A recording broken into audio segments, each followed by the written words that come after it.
이제 에스겔 8장부터 시작되었던 성전 환상이 오늘 함께 읽었던 11장으로 먼저 일단락 맺어지게 됩니다. 에스겔을 시작하면서 몇 번 들으셨겠지만 다시 한번 시대적 상황과 전체적인 메시지를 확인한 후에 오늘 말씀을 좀 더 자세히 살펴보고자 합니다. 솔로몬 시대 이후로 이스라엘은 두 나라로 나눠지게 됩니다. 갈라지게 됩니다. 북이스라엘과 남유다로 나눠지게 되죠. 그런데 북이스라엘은 하나님을 섬기며 따르지 않으면서 아수르라는 나라를 통해 멸망당하고 흩어지게 됩니다. 그리고 남유다는 몇 명의 왕을 제외하고는 참 왕 되시는 하나님을 모시며 섬기며 따르지 않고 자신이 나라의 주인이 되어서 우상을 섬기며 자기의 욕망을 채우는 일에 급급하며 살다가 결국 바벨론에게 나라를 빼앗기게 됩니다. 아수르에게 멸망당하고 흩음을 당했던 북이스라엘과는 달리 남유다는 바벨론에게 포로로 끌려가게 되는데 세 번에 나누어서 끌려가게 되죠. 첫 번째로 끌려갔던 사람들은 다니엘과 세 친구를 비롯한 사람들이 끌려갔고, 두 번째로 바벨론으로 끌려갔던 사람들은 유다 왕 여호야긴 그리고 권세 있는 사람들, 지도자들과 용사 만 명이 끌려갔는데, 이때 오늘 말씀을 선포했던 에스겔도 함께 끌려갔습니다. 이렇게 끌려간 지 5년째 되던 해에 에스겔은 하나님의 부르심을 받고 제사장이었던 그가 예언자가 되었고, 그로부터 6년 뒤에 포로지에서 남유다의 멸망 소식을 듣게 됩니다. 이 유다의 역사 가운데 가장 어두운 시기라고 할 수 있기도 한 이 포로 시기에 세워진 예언자, 선지자였던 에스겔의 이름은 아이러니하게도 하나님께서 강하게 하신다라는 뜻을 가지고 있습니다. 지금의 상황이 최악의 상황이었음에도 그 가운데 에스겔을 통해서 이스라엘을 강하게 하시겠다는 하나님의 의지가 담겨 있기도 한 것입니다.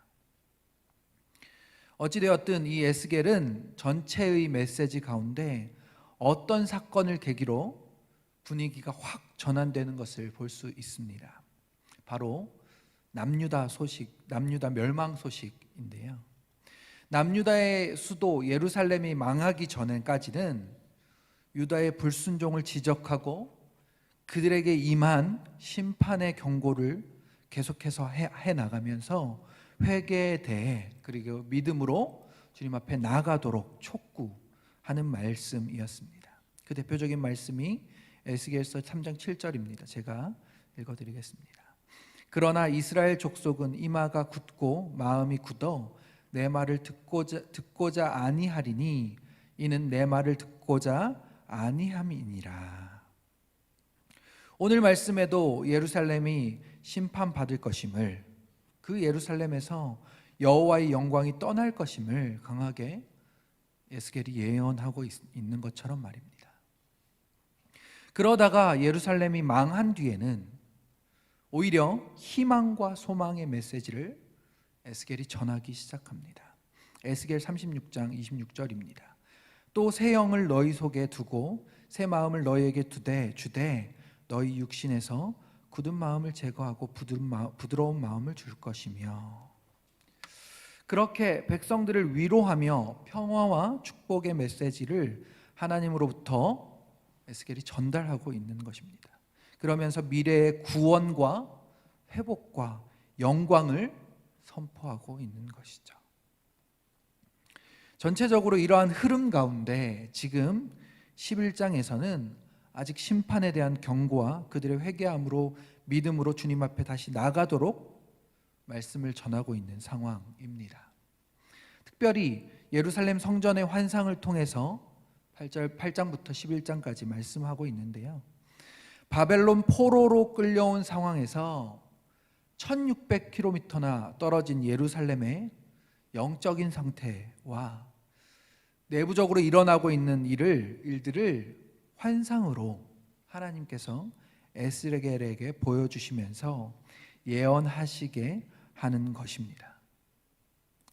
11장 1절에 보면 25명의 사람에 대해서 말합니다.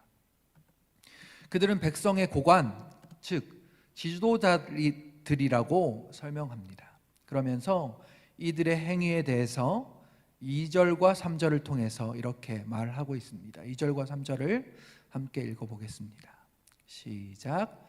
내가 이르시되 인자야, 이 사람들의 불의를 품고 이 성중에서 악한 꾀를 꾸미는 자니라. 그들의 말이 집 건축할 때가 가깝지 아니한즉 이 성읍은 가마가 되고 우리는 고기가 된다 하나니. 아멘. 언뜻 보기에는 가마가 되고 고기가 된다는 말이 불이 붙으면 삶아지는 가마솥과 고기를 이야기하는 것 같아 보이지만, 절망스러운 상태를 표현하는 것 같아 보이지만, 앞에서 이들을 설명하고 있는 말과 연결되어지지 않는 것 같아 보입니다. 포악한 일을 꾸며내며 악독한 일을 꾀하는 자들이라는 말과 말입니다. 새벽언약 성경에서는 그래서 이것을 이렇게 표현하고 있습니다. 집을 지을 때가 가까이 오지 않았다. 이 성읍은 가마솥이고 우리는 그 안에 담긴 고기다. 그런데 하나님께서는 이것을 조금 다르게 설명하고 계십니다. 그러면서 너희의 생각을 잘 안다 말씀하십니다. 11절인데요. 제가 읽어보겠습니다. 이 성읍은 너희의 가마가 되지 아니하고 너희는 그 가운데 고기가 되지 아니할지라. 내가 너희를 이스라엘 변경에서 심판하겠다 말씀하십니다. 이것을 새번역 성경으로는 이렇게 번역하고 있습니다. 이 말씀을 보면 좀 더 이해하기 쉬워집니다. 이 성읍은 너희를 보호하는 가마솥이 되지 않을 것이며 너희도 그 속에서 보호받는 고기가 되지 않을 것이다. 내가 너희를 이스라엘의 국경에서 심판하겠다. 국경에서, 변경에서 심판하겠다 말씀하시는 것은 바로 이 성읍 곧 예루살렘에서 내쫓겠다 말씀하시는 것입니다. 7절 하반절에 이 성읍은 가마인데 너희는 그 가운데서 끌려 나오리라. 이 성읍이 가마솥인데 그러나 나는 너희를 이 성읍에서 내쫓겠다 말씀하고 계신 것입니다. 포악하고 악독한 일을 꾀하는 백성들의 고관, 지도자들에게 너희는 예루살렘이라는 성읍, 그 성전 안에만 있는다고 해서 너희의 잘못과 그 어떤 것도 해결되어질 수 없다라는 것을 말씀하고 계신 것이죠. 그리고 쫓겨나게 될 것이다 라고 말씀하고 계신 것입니다. 이스라엘 백성들은 성전을 너무나도 중요하게 여겼습니다. 그래서 예루살렘은 언제든 하나님께서 지켜주실 것이라 생각했습니다. 그런데 예루살렘이 중요한 이유가 무엇이었습니까? 그 성읍이 그곳에 성전이 있기 때문에 중요한 것이었을까요? 아닙니다. 성전의 역할, 하나님께서 임재하시는 곳이기 때문에 중요한 것이었습니다. 그곳에 하나님의 임재가, 하나님의 영광이 있지 않다면 그것은 아무것도 아닌 것입니다. 예루살렘이라는 이름, 성전이라는 이름만으로, 또 과거의 하나님의 임재와 영광만으로 그곳에 중요하다거나 영원불면할 곳이 아니라는 이야기입니다. 그곳에 25명의 지도자들이 하나님과 함께하지 않고 그분을 따르지 않은 것, 또 앞에 8장에서 여호와의 성전을 등지고 낯을 동쪽으로 향하여서 태양신을 예배하는 25명의 제사장들의 모습에서 나타나듯이 성전 예루살렘은 지금 이미 하나님과 멀어져 버린 곳이 된 것입니다.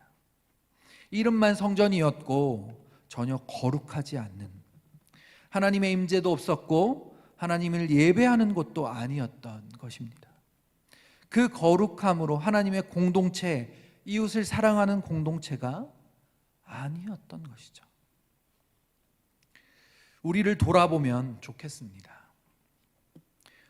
하나님께서는 우리를 하나님의 거룩한 성전으로 부르셨습니다. 그런데 이 성전에 하나님께서 계시지 않는다면 우리는 거룩해질 수도 없고 하나님의 임재도 없고 하나님을 예배할 수도 없지 않겠습니까? 우리는 어디에 있느냐, 이름이 무엇이냐 보다 누구와 함께 있느냐, 어떤 존재로 살아가고 있느냐가 훨씬 더 중요한 것이지 않겠냐는 말입니다. 사순절 기간을 지나면서 주님과 더욱 깊이 있는 교제가 있게 되시기를 축복합니다. 주님께서 우리 가운데 임재하셔서 우리를 더욱 새롭게 하시고 거룩하게 하시며 경건의 모양만 있는 것이 아니라 능력이 나타나게 되는 믿음의 자녀들, 믿음의 공동체가 되시기를 주님의 이름으로 축복합니다. 17절부터 20절까지 함께 읽고 기도하도록 하겠습니다. 시작. 너는 또 말하기를 주 여호와의 말씀에 내가 너희를 만민 가운데서 모으며 너희를 흩은 여러 나라 가운데서 모아내고 이스라엘 땅을 너희에게 주리라 하셨다 하라. 그들이 그리로 가서 그 가운데 모든 미운 물건과 모든 가증한 것을 제거하여 버릴지라. 내가 그들에게 한 마음을 주고 그 속에 새 영을 주며 그 몸에서 돌 같은 마음을 제거하고 살처럼 부드러운 마음을 주어 내 율례를 따르며 내 규례를 지켜 행하게 하리니 그들은 내 백성이 되고 나는 그들의 하나님이 되리라. 아멘.